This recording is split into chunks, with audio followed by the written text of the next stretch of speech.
Magandang araw mga idol, mga sweet lovers, mga brother and sister. Binigyan ako ng ngayon. Binigyan ako. Ako no silang gilektura. Kay propita lang ako noon ngayon lang mga idol, mga brother and sister. Ang panunumbalik ng Ebanghelyo ni Kristo. Tapos sila, Mormon sila. Ako lang gipangutana kay murag naluoy na mga naluoy lang ko kay mga babae mangod sila. Mga babae bitaw. Dalaw-dalaw sila mga Mormons. Akong gipangutana ag naniwala ba sila nga may gitayo nga simbahan sa Jesucristo? Oo daw, Mateo 16:18. Mateo 16:18. Ngayon, kay nagbahay-bahay man kayo. Kayo yun, totoo. Kayo siguro yun. Ganun ko lang ba? Kasi kung tanaw nimo titingnan mo sa mga registered ngayon sa religion organization, more than 50,000 denomination. So nagbahay-bahay man kayo siguro yon yung Mateo 16:18. Iba yung sinasagot. Sabi ko hindi, yung iglesia ba na itinayo ni Jesus Christ, kayo ba yon? Pinakitaan mo noon kung sulat ni Mormon, mayroon doon kulay asul. Okay. Nag-usap ko no naaman diriyo. Aawara ko ni diriyo. Balik ka yaga. Yaga oy. Na diri. Maayong modali ni mga tawhana. Kay nagsultianay kuno si Jesus Christ, ang Diyos Ama og si Joseph Smith. Nagsultianay kuno. Kanya naaman ko na diin ba ito nabasahan ako nga wala na ilaing pagkatapos ng mga propeta, wala na ilaing propeta.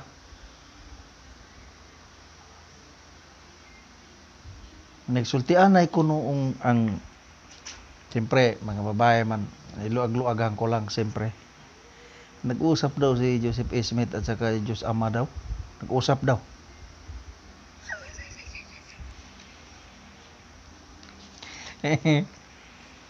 Sabi ko, paano mo yan mapatunayan na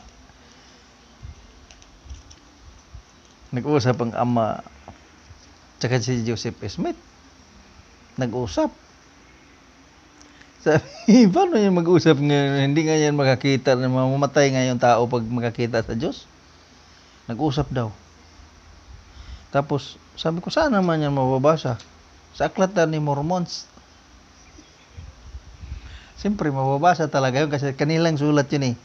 Ngayon, sinabi ko, mayroon ba kayong support dyan? Kasi aklat man yan ni Mormons. Ito, binigay ko. Aklat man yan ni Mormons. Mayroon ba kayong mga packs nga yung mga encyclopedia ba? Yung magpapatunay niya na kasi ang encyclopedia kasi yan po, sabi ko, nagpapatunay talaga yan na sa mga kasaysayan. Yan talaga ang sumusuporta sa Biblia. Encyclopedia at saka sa Bible. Kapag ka hindi mabasa sa Bible, mayroong encyclopedia nagpapatunay.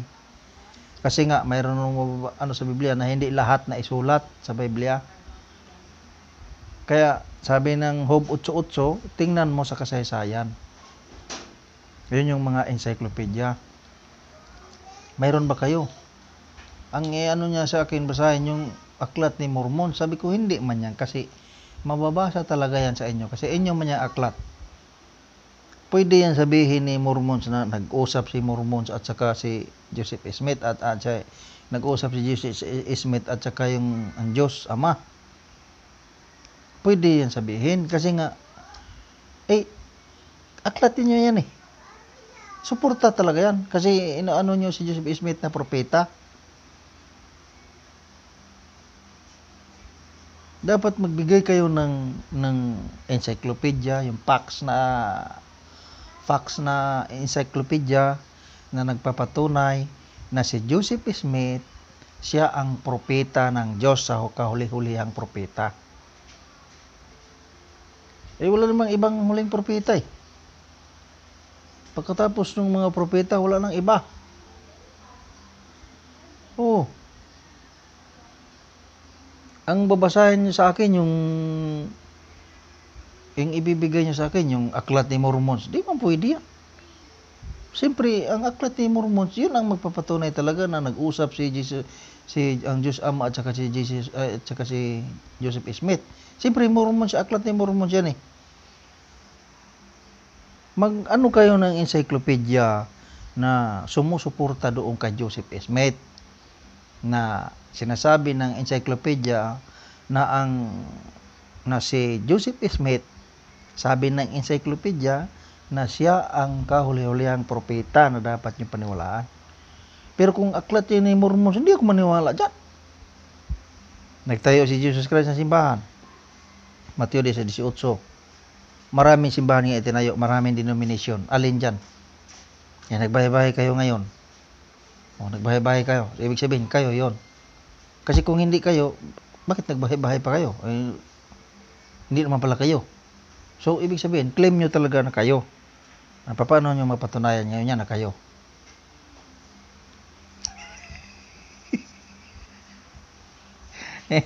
Ang hirap mo yan. Maraming salamat, Edward. Maraming salamat. Kanina. Binigyan niya ko aklat ni kasaysayan ni Mormons daw. Na nag-usap sila Joseph Smith tagaan ng Diyos. Pastilan. Paliwanag pa sa akin mga idol na nagpaliwanag sa akin. Ng mga Mormons. Paliwanag sa akin ang ano daw, magkakaroon daw ng apostasiya. Ang kahulugan ng apostasiya, akong gitanaw sa Google, pagtalikod sa katotohanan. Tapos ang ginamit sa akin yung Amos 8:11. Ay nilikturan ko siya, sabi ko mali man yan sa inyo mga sister. Hindi yan apostasiya yung pagtalikod. Ang sa Amos 8:11, ganito ang sinasabi. Narito ang mga araw ay dumarating na ako'y magpapasapit ng kagutom sa lupain. Hindi kagutom sa tinapay, ni kaawhawan man ng dahil sa tubig, kundi sa pagkarinig ng salita ng Panginoon. At sila'y magsisilaboy dagat at dagat, at mula sa hilagaan papuntang silangan. At nang sila'y magsisitakbo paroon at parito upang hanapin ang salita ng Panginoon at hindi masusumpungan. Hindi yan magtatalikod, apostasiya, hindi. Ang hula ni Amos, ang salita ng Diyos, mawawala ito. Kaya magugutom tayo sa salita ng Diyos magugutom. Tatawid na sila ng dagat at dagat. Hindi na masusumpungan. Ang sa inyo kasi mag-apostasiya, hindi Sa katunayan nga ngayon, nangangaral pa nga kayo ngayon, Nangangaral pa nga kayo ngayon Tapos ang sabi nyo mga apostasiya, hindi mo ito mga apostasiya. Ang kahulugan ng apostasiya, natatalikod, tumalikod sa pananampalataya. Dito, sa Amos 8:11, iba, magugutom ang mga tao sa salita ng Diyos. Tatawid sila dagat at dagat upang hanapin ang salita ng Panginoon mula sa hilagaan hanggang sa silanganan. Hanapin na ang salita ng Panginoon, hindi na masusumpungan. paano matatalikod yan? Ay, nangangaral pa nga kayo ngayon, oh. Mali man yung ano na yan. Ano ba yan? Yung Amos 8:11, hula yan ni Propeta Amos na magpapasapit ang kagutom ang ng Panginoong Diyos sa lupain. Pero sabi niya, hindi yung kagutom sa kanin, tinapay, hindi. Kauhawan sa tubig, hindi. Magugutom sa salita ng Diyos. Hanapin masikap, tatawid sila mula sa silagaan, papuntang silangan. Tatawid dagat at dagat para sa hanapin ang salita ng Panginoon. Hindi na masusumpungan. Mali man yan sa'yo. Tatalikod, hindi yan tatalikod eh. Salita ng Diyos na mawawala. Ano ba yan? Dapat kasi mayroon kayong kasama na ano para matanong ng maayos. Ang kahulugan ng apostasiya, pagtalikod sa pananampalataya. Tumalikod ba? Lumayo sa pananampalataya. Ito, ang talatang Amos 11, hindi ito lumayo. Aalisin na ang pangangaral, alisin na ang salita ng Diyos. Mawawala ito. Ang mga tao magugutom na sa salita ng Diyos, wala ka nang maririnig na nangangaral. Wala na. Kasi sabi niya, tatawid na nga sa dagat at dagat. Mula sa kanluran, papuntang silangan, hahanapin. Dagat at dagat tatawid para hanapin ang salita ng Panginoon. Hindi na nasusumpungan. Hindi na masusumpungan ang salita ng Diyos eh. Hindi pa man ito nangyayari. Sa inyo nangyayari na pala ito. Ay nangangaral pa nga kayo ngayon. Oh. Malabo sa sabang puset. Tinignan ko sa Google anong kahulugan ng sinabi nyo dito. Sinabi kasi dito, nag-apostasiya daw. Tinanong ko sa Google, ano ang kahulugan ng apostasiya? Ang apostasiya, ang kahulugan ay ang pagtalikod. So, ibig sabihin, tumalikod sa salita ng Diyos. Tama yon. Apostasiya, ang pagtalikod. Pero itong Amos 8:11, hindi naman to apostasiya eh. Ang hula ni Amos, ito talaga mawawala ang salita ng Diyos. Mawawala. Wala na itong sinabi na papanumbalikin pa ulit. Hindi na nga masusumpungan eh. Paano mapanumbalik eh, hindi na nga masusumpungan. Hindi pa ito nangyari. Hindi pa. Mangyayari pa lang. Oh. Dapat magdala kayo ng mga kasama nyo. Magdala kayo ng kasama nyo. Para mapaliwanagan natin, maayos tayo. Gusto kong maano ang maliwanag talaga. Kasi iba yung paliwanag nyo dito eh. Apostasiya. Tapos ang apostasiya daw, ang pangaral daw, mag-apostasiya daw, magtalikod. Yun ang pangaral nila, natatalikod. Walang pagtalikod. Maraming salamat ha. Sa sunod, maraming salamat. Idol. Sunod naman. Binigyan ako kanina kasi kaya napalaban si brother.